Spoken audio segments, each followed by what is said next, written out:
Alright, so next we're going to talk about scientific notation. Scientific notation is a way to write a really small number or really big number in a small condensed form.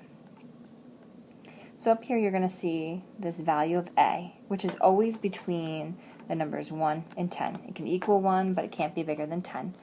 And we have this 10 to the n power. N just means the number of places we're going to move the decimal, either right or left. So in this next slide, we're going to look at a couple good examples and bad examples. So again, like I said, your letter A is represented as a number in here, 9.8 and 2.3. So those two numbers are in between 1 and 10. My exponents are 4 and 9. We've got that portion all set. So those first two examples are good examples. So you can write those down on your notes. The last two are not good examples because we've got fractions in place of our n. So 1/2 wouldn't do. And we also have numbers that are bigger than 10. So we can't have those things. So these two examples, this 45.8 times 10 to the 7th power and 1.3 times 10 to the 1/2 power are bad examples of scientific notation. Next we're going to rewrite some decimals from our scientific notation. So the first thing we have to remember, if it's a positive number, we're always going to go move the decimal right. If it's a negative number for n, then we're going to move the decimal left. So in this first one, we first look at what we have. We have a 4. So that means it's positive. We're going to move the decimal place 4 places to the right. So we're going to go 1, 2, 3, 4. Now any place that you ever have a kind of a space, so over here where my x and that 10, right next to that 10, I'm going to add spaces. So we're going to have 13,400 is our number expanded out. If we have a number like 5.6, we would take your 5.6 and we're going to move the decimal place 7 places to the right. So we're going to go 1, 2, 3, 4, 5, 6, 7, and every time I see a space, I'm going to drop in a 0. So we've got this very large number. 56 million is our number.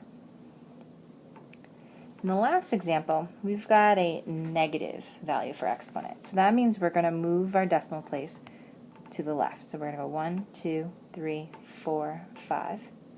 So I'm going to have 1, 2, 3, 4 zeros in front of that 73. So here you can see whether or not, if we're expanding out a number, if we're going to the right or left, depending on that exponent value. Alright, so rewriting in scientific notation. So there's a few things. When we look at examples that we want to write, either a really large number in a compact form, we look to see if it's a big number that's pretty long, that doesn't have any decimals, it's not a small number, is representing a population, could be population of a city, how many E. coli bacteria are in a specific I don't know, experiment, things like that. We know that we're going to have an exponent that's going to be positive. So here what we do is we start at the end and we're going to go over 1, 2, 3, 4, 5, 6, 7, 8, 9 places. And the reason I'm going 9 places is because I need my number in front of that 10 to be a number in between 1 and 10. So 2.5675 is a number that's in between 1 and 10 on a number line.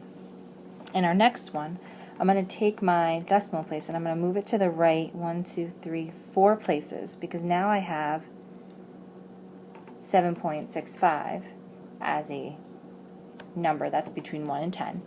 And then my exponent is going to end up being a -4 because I'm moving the decimal place. If I had to expand this number 7.65 out, I'd want to make it into a small number as a decimal. Okay, so the other bits of information that I just want to talk about is the difference between coefficient, base, and exponent. So if we look at our first example, our 9x to the 5th power. 9 is my coefficient, x is my base, it's the number I'm raising to a certain power, and 5 is my power, my exponent. So this would be a good opportunity just to pause the video and just fill out the rest of the chart. Okay. So here when we look at the next two, so we've got our -2 as our coefficient, we've got our 4 as our base, and 3 as our exponent. Last example, yep, 7.2 is my coefficient, 10 is my base, 8 is my exponent. So you should be able to take some examples and be able to tell me what the coefficient, the number in front of the base that's being raised to a certain exponent. Alright, so the first example that I want to go over with you is multiplying two numbers, really, written in scientific notation. So the first thing that we want to do is we always want to take the two decimals and multiply those together. So in this case I get my 10.64. The next thing you're going to do is you're going to take your 3 and your 4 from your exponents, and we're going to add them to get 7. So now we've got this new number written, 10.64 times 10 to the 7th power. The only problem is it doesn't meet our stipulations for what it means to be written in standard notation.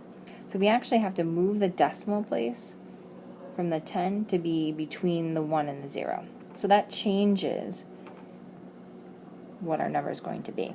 So now we've got 1.064 times 10 to the 8th power. So we're adding one more place to that 7. So now it's an 8.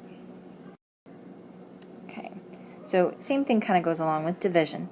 When you take your two numbers and you divide them, so that 1.2 and the 4.8, you get a quarter when you divide.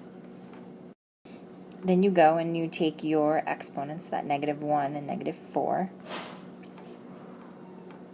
and you're going to add those. You're going to subtract them because you're dividing. So that 3, that positive 3, comes from -1 minus my -4, which is -1 plus 4. And that's 3. And what we have to do is we need to make that quarter, that 0.25, into a number that's between 1 and 10.